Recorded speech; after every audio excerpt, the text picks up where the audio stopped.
The protagonist of the film is a Mexican-American young man named JP. One day, at a house party, JP and his family are engaging in cheerful conversations. His sister, Lily, is busy making fortune origami and passing it to everyone. Suddenly, the immigration police barge into the house and restrain the entire family. JP and Lily try to reach out to each other when the screen goes blank. The following day, all immigrant families in America, including JP's, go into a frenzy because of the new law implemented by Governor Finn Harper. A no-tolerance policy has been issued against every single illegal immigrant and their children, even those who are born and raised in America. The illegal immigrants will be imprisoned, while their children will be deported back to their own countries. Until the next action is taken, they will be separated into groups and kept in camps. JP is separated from his family and sent to live in an open space with a bunch of strangers. After 2 days of living in the camp, he finally sees Lily outside. He tries to call her, but she is taken away on a bus. Meanwhile, several protests against the governor are being organized by the supporters of the Democratic Party. A bill is proposed to revert the latest law, but it is dismissed by Parliament. On the fourth day, JP and a select few are taken to an immigration officer. She suggests several ways they can get their family back, but most of them include spending a lot of money or hiring a lawyer. The easiest way out would be to take part in a community service program. The people who apply will be taken to an old age home, where they will have to take care of the old and sick retirees. If they complete the terms of service, their families will be let free, and they can go back to their normal lives. The program is sketchy, starting the first step, because only a select few youngsters are provided the opportunity, but the desperate children wanting to free their parents do not think for a second before accepting to go. During the selection process, JP makes friends with a bunch of people. First is a black Hispanic guy named Big Mac. He is a womanizer and doesn't really care about the program. Second is Camilla, a Democrat protester. Then there is a paranoid guy named Chris, who thinks they will be drugged and killed in the program. And lastly, they are joined by an Argentinian mysterious girl, Micah. At the old age home, they meet the founder, Eric Dane. He welcomes everyone in and thanks them for being active youths in society. He gives them a brief speech about the program being a learning experience for many children. They are then handed over to the security officers, Cynthia and James. During their stay at the establishment, the officers will be their babysitters. They will decide who gets to leave first and who doesn't. The participants are made to wear a tracker on their feet that will locate them at all times. The process is again very suspicious, but the newbies do not think much of it. After that, they are given a tour of the place. While walking through the garden, JP locks eyes with an older woman named Greta. She looks at him strangely, without breaking eye contact. Then, they are brought to the lounge area and left to entertain the guests. They can either talk to them, read books to them, play chess, and so on. Their main aim is to make sure the guests do not wander away, because all of them have dementia. During the lunch break, JP and his group sit together to eat. The taste of the meatloaf is disgusting, which breaks their spirit even more since they have to eat it for the time they work there. Chris refuses to eat or drink anything, claiming that the government has mixed something with their food. He only uses his inhaler throughout the meal, while the others eat. Then, finally, they get to meet and socialize with the old people. Everyone picks a guest, while JP searches the room for Greta and then approaches her. She doesn't say anything and only keeps staring at him. JP takes this as a hint and starts reading a book. Suddenly, Greta loses control of her emotions and tells JP that he will die here. When she doesn't show signs of stopping, Cynthia sedates her and brings her away from the rest. JP is left shocked and guilty, assuming that he was the cause of the breakdown.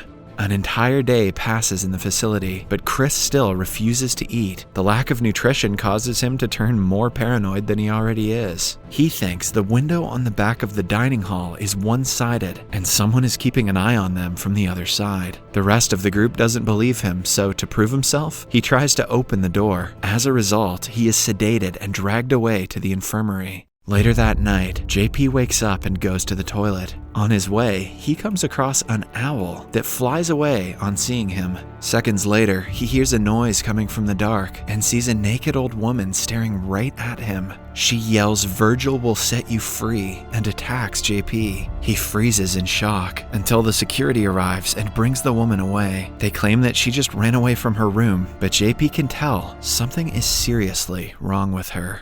The following day, work starts early. The security officer James calls JP racist slurs, which causes a slight argument between the two. As they are taking care of an old man, JP is attacked again. He falls unconscious and wakes up in the afternoon. To his surprise, Lily is also in the room. She reveals that she had been with him all along and asks him to just look harder. Suddenly, JP wakes up, realizing that it was only a dream. However, Lily's comment stays in his head for the entire day. Meanwhile, Chris has still not returned since he was sedated the last time. When Cynthia is asked, she reveals that he was sent back to the detention center for not being obedient. After she leaves, Big Mac bluntly claims that she is lying. He found Chris's inhaler in the hallways an hour ago, which means he is still in the facility. It is clear that the workers are hiding something from them. When it gets dark, Big Mac brings Greta to her friend Philip's room. He believes that spending time together will be a good bonding experience for two old people. However, as he is setting up the TV, something happens to Philip. His bones start cracking, and he falls off the bed. In only seconds, Philip goes completely out of control and acts like he is being possessed. His body folds into an inverted position, and he eventually dies. Big Mac is traumatized by what he had to see, but the cause of the death is declared heart failure. That day, Eddie calls James and JP into the front yard and introduces them to his pet owl, Virgil. This reminds JP of the first night he was attacked, but he doesn't think much of it. Eddie believes that JP can be a permanent employee like James and wants him to stay close. Although JP is not willing to be here permanently, he pretends to be interested in front of Eddie. Before leaving, Eddie asks them to hug because he knows they are not on good terms. JP takes this chance to steal the key to the tracker on his feet. He uses the key to unlock the tracker at night. At first, he goes to Mac's room and finds him enjoying a self-care day with face masks and music. Mac refuses to come outside, so JP moves on to Camilla's room. She also unlocks her tracker and goes to enjoy the night of freedom on her own. At last, JP is left with Micah. They steal alcohol and enjoy it inside the pool. JP is clearly interested in Micah, and she takes the hint. They flirt for about an hour before kissing and moving into her bedroom. The following morning, JP wakes up to an old lady beside him in the bed. He freaks out, but is soon told that she climbed in the bed randomly because of dementia. Later, JP is telling Mac about last night, but halfway through the story, discovers that he doesn't remember what happened when he got into bed. As he is trying to recall the incidents, he sees Greta playing with a fortune-telling origami. This reminds him of his sister, who used to frequently make the same thing for her cousins. JP asks the lady if someone gave it to her, but gets no answer in return. Suddenly, she holds his hands and starts shivering before the guards come to his aid and sedate her. JP and the rest of the group are talking about the incident when Camilla reveals that she doesn't remember anything from last night, as if she blacked out. They also discover a mark on her neck and theorize that she was sedated.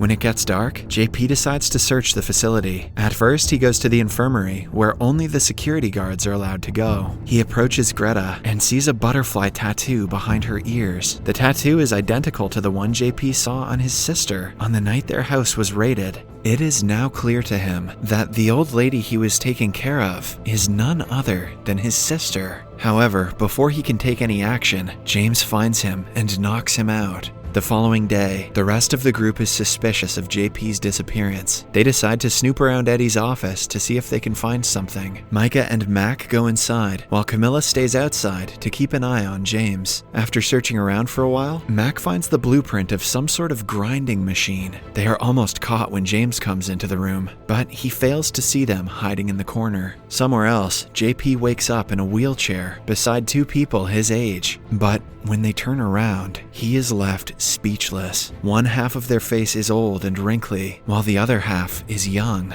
JP shortly finds out the same thing has happened to him as well. Sometime later, he is left alone in the room, but to escape, he has to punch in a password. After giving it some thought, JP types Virgil and unlocks the door. I'm kind of disappointed he didn't try password 69420 first. At the same time, Governor Finn and Eddie are at an outlet of the chain restaurant Liberty Burgers. They co-own the entire chain and are delighted by the profit they're making recently. Amidst the conversation, Finn inquires if anyone has made a complaint about the burger patties in the past month. Eddie confidently says that it is impossible because he has found the perfect alternative for ham. I don't like where this is going. Back at the facility, JP enters the production room and is in utter shock to find dead bodies in Ziploc bags. It is revealed that Eddie uses human meat and bones to create the patties of the burger because real meat is too expensive. They use the bodies of refugee immigrant youngsters to make commercial meat. The illegal immigrants are given different hormones to tenderize human meat, and as a side effect, people turn old. This gave the business a perfect cover for what they are actually doing down here. JP freaks out and bumps into Micah while trying to run away. Another shock hits him when Micah reveals that she was planted by Eddie to keep an eye on everyone from the inside. Somewhere else, Mac enters the vent to hide from the maniacs. He has also found out that they are being drugged every day. A while later, he reaches on top of Camilla's room through the vent and gives her a key to unlock her tracker. They go their separate ways to help JP from different sides. Camilla goes to the dining hall and finds out that Chris was right about the one-way window. Chris was right about goddamn everything. However, before she can tell the others, she is knocked out.